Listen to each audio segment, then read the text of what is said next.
airless, forbidding, the very precision of its operation like a surrealistic dream.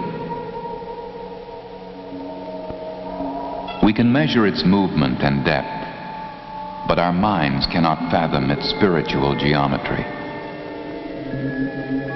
There are those among us who can comprehend its physical forces, but in the inner structure of our beings, we have not yet digested its meaning.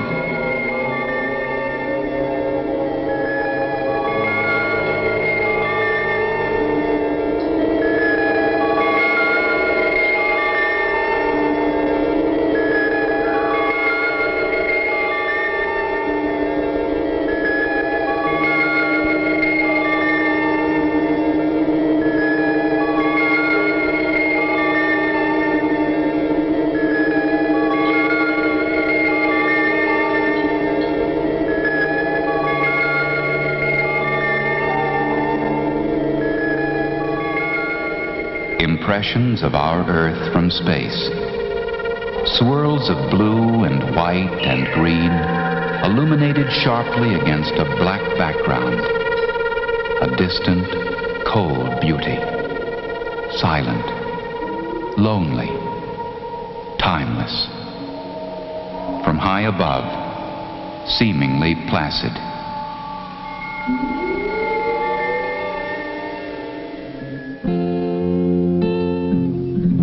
Another more familiar view of Earth, closer, warmer, rich with sound and splashes of color. Timeless too in its way, and also seemingly placid. Standing on the continental divide, 2 miles high, only 6 feet wide. Snow covers Colorado River's head, a mountain bowl, icy watershed. A snowflake melts on desert land, a crystal flake brings life to a grain of sand.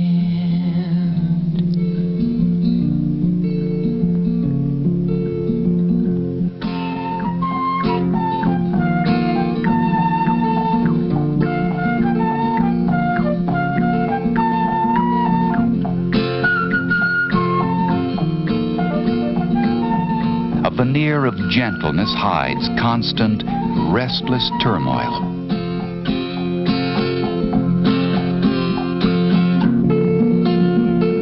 Sometimes peaceful, often suddenly and violently not.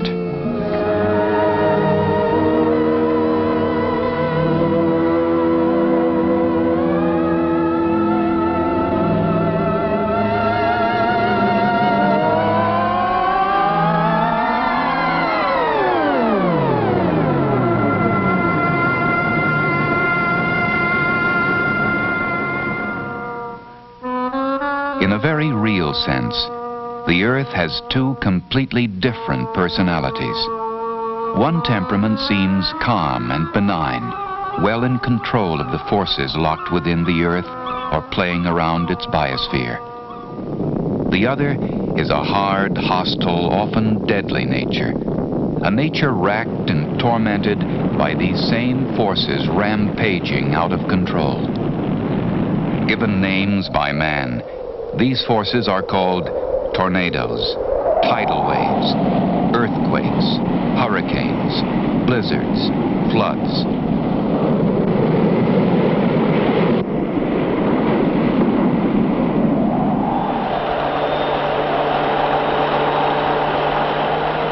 Having buffeted the Earth since it was born, these are natural forces which, when they strike populated areas on an increasingly populated planet, become natural disasters affecting people physically and mentally. And as if natural disasters aren't enough, man has added some of his own. Disasters whose destructive potential far outstrips anything nature itself has been able to produce. The incredible, awful, and sudden power of a nuclear explosion. And the insidious, creeping, and in the long run perhaps the most destructive force of all. The thing called pollution.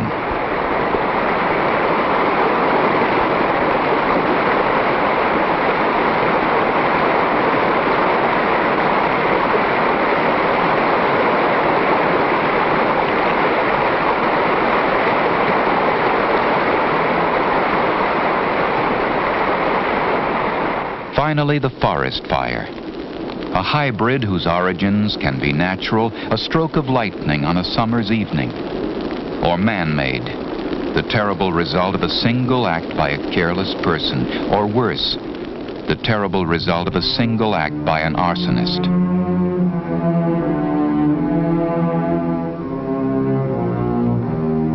Although these destructive forces are created by different sets of conditions, they all have one thing in common. In their wake, they leave indiscriminate devastation.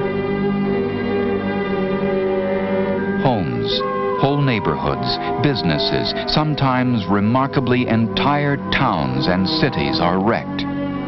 Normal life is disrupted.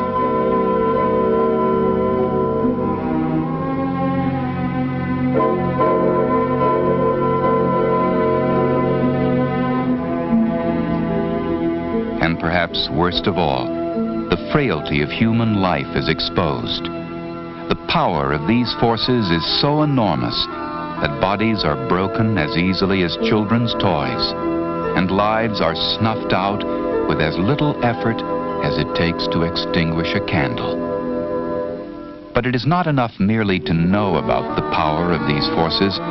One must also understand the significance of that power, because it is from such an understanding that it can hurt you, both physically and mentally, that preparation to minimize their effects, at least on people, must begin.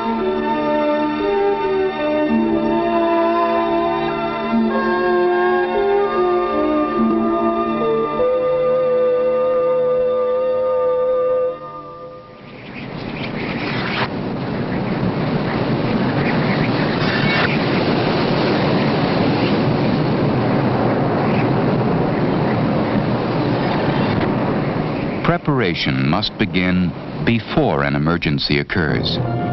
But to be fully effective, it must continue during and after that emergency. Simply put, preparation is man's manifestation of an instinct as basic as self-preservation. With few exceptions, these disasters give ample warning of their approach. Before an emergency, it is the knowledge of and the ability to recognize these warnings. That is preparation.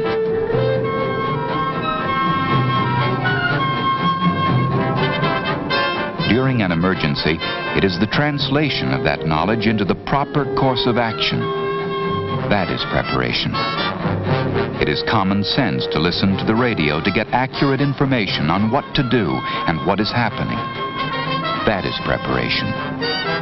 After an emergency, it is knowing precisely what to do. That is preparation. Taken together, these things and others add up to complete preparation. And while there is no guarantee that they will ever be needed, there is no guarantee that they won't either. In an emergency, they offer you your chance to live.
Impressions of our Earth from space.